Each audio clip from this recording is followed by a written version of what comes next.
All right, in this lecture, we're going to learn how to log in a user. And again, the starting point for anything we're building is Django. We got to have a URL for it. So let's go ahead and move into the editor to our URLs. Let's copy what we've got and make a login. So I'm going to change this to login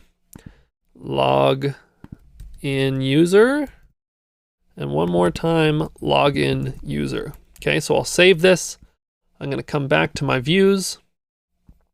And I'm going to add one more function here called login user that takes in a request. Okay, so what's awesome about logging someone in is that it's going to be pretty similar to what we've done before with the sign up, and even like ultimately all we're trying to do is call this function inside of this function to say, hey, log in the following user. But in order to do that, we've got to get a username and a password from a form that's been submitted and make sure that those are actually the correct things and, you know, all that jazz here. So it's going to look fairly similar to the sign up. So I'm going to copy what we have there just to get us started. So I'm going to copy those lines, paste it down below. So we still want to say, okay, if it's a get, we should show them the login page. So I'm going to change this to login user. As far as the form goes, instead of the user creation form, we want to use a different form that helps us to log in. So we're going to move up top to the imports, and after user creation form, we're going to hit comma and utilize a new form that Django has helped us with. We're going to do capital authentication capital form. Okay, so we're going to take this authentication form so that when we're logging in, rather than pass them forward the user creation form, we're giving them the authentication form. All right.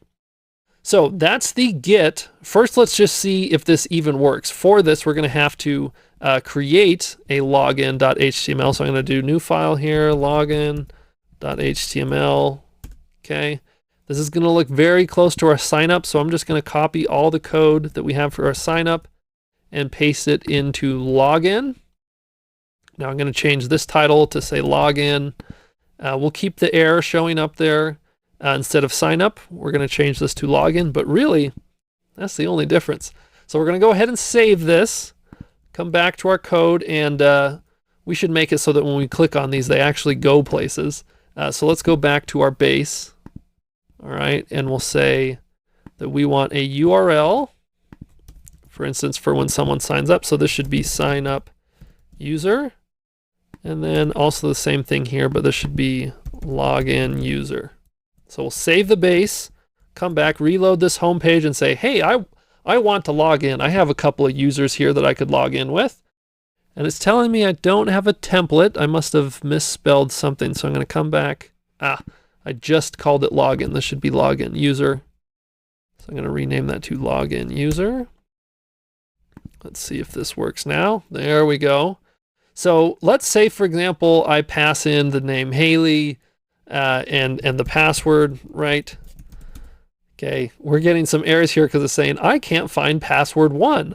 And remember, there's a whole bunch of code we have to go change there. But something I want you to notice is if we inspect here, this new form that Django has given us, this input, it's not password 1 anymore. It's just password. Because there's not 2 passwords, it doesn't have to distinguish each of them.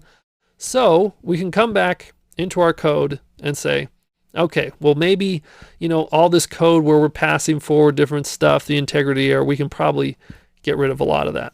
So really, when we're logging someone in, the big thing that we want to check is whether they've given us the correct username and password. And the way that we can check that is through this function called authenticate. And this is also something that we're going to have to import. So up where we did the login, logout, we also want authenticate. All right. So now we want to say inside of our function, authenticate. And then what we want to pass in here is first the request. Then we want to pass in the username, which will specify username is equal to. And then we also eventually want to pass in what the password and what that's equal to. So for the username, this is when we're going to say request.capital-post. Inside of here, we want the username, and then we're going to copy the same thing and change this for the password. Okay, remember we don't have to say password 1, we can just say password. So what this authenticate will do is it will give us back a user object.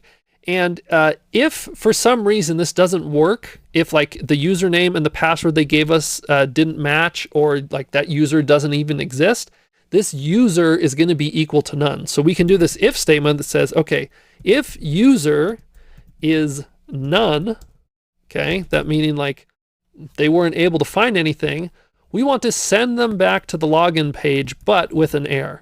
And so we're going to do this, and then we're going to add a comma here, add a new entry called error, and we'll simply say something like username and password did not match. Okay, so we'll save this. Let's go ahead and just test this out. We could at least do this. So I'm going to come back to this login page, and I'm going to give in a username that doesn't exist and a password that doesn't even match. Log in, and look, we get our error. Username and password did not match. Okay, so we know that part's fine, and we haven't been logged in. That's good. The question then is, okay, if we did this and it was able to get back a user, that's the else part of this if statement. Okay, so this means we were able to authenticate them. We simply just want to log them in. In fact, we can copy the 2 lines of code that we have here if someone is able to successfully create or sign up for a new user account. So we're just going to copy these, paste those 2 below. Okay, so let's save this, come back to the page and reload. I'm just going to hit enter here. So I'm going to pass in a username of Haley, which we know exists. I'm going to put in their password, and look at that. We are now logged in. So please appreciate this. We have the full authentication stuff basically locked in and ready to go. So if someone comes to the website, they're at the home page, they're given an option to either sign up or log in. So they could sign up. I'm going to make a new account called Ricky. I'm going to do a really simple password. Now I'm logged in as Ricky.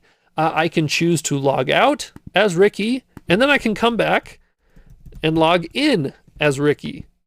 Isn't that excellent? And for all these different things, for the sign up and the login, we have the appropriate errors to say, oh, that username already exists, or those 2 things didn't match, whatever it is. So this is a really big project. That was a huge chunk of it. Give yourself a nice pat on the back for getting this stuff done.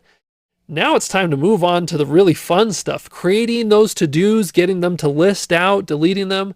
Let's talk about that in the next lecture.